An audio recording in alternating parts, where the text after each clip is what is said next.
Hi, Jung-ho. Yes, as you said, President Moon is in Tokyo today for the Trilateral Summit with Japan and China. He is the first sitting Korean president to visit Japan in 6 years, and it's the first time the Trilateral Summit has been held in more than 2.5 years. A lot is being discussed and done. We now connect to our Blue House correspondent Hwang Ho-jun in Tokyo, who's on the phone. Ho-jun, sounds like it's been quite a day over there on the other side of the East Sea.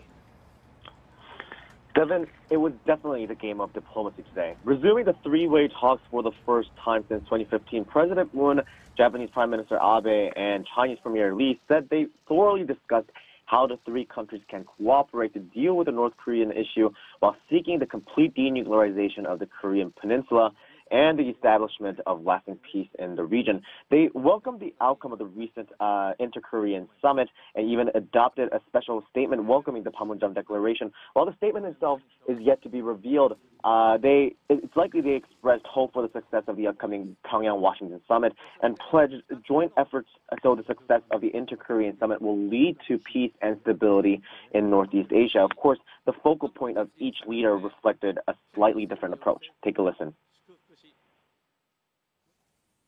항구적 평화 정착을 위한 과정에서 삼국 간 긴밀한 소통과 협력이 지속적으로 이루어지길 기대하고 약속합니다. It is the three countries' common stance to completely fulfill the UN Security Council's resolutions against the North Korean issues. China hopes for the restoration of dialogue and political resolution of the Korean Peninsula issue by successfully taking advantage of this opportunity. To this end, China will continue to play a constructive role. So as you can see, President Moon voiced the importance of holding the Trilateral Summit on a regular basis. Japan stressed that the three countries need to strongly urge North Korea to take concrete action, such as resolving the decades-long issue of North Korean abductions of Japanese citizens. And China wanted to make sure that it would still be able to exert influence on North Korean affairs. Shortly afterwards, President Moon held a separate summit with Prime Minister Abe, which was then followed by a luncheon hosted by the Japanese leader. He also held another one-on-one with Li Keqiang, which we just heard ended a few moments ago. All three countries had some things to discuss with one another in terms of historical issues.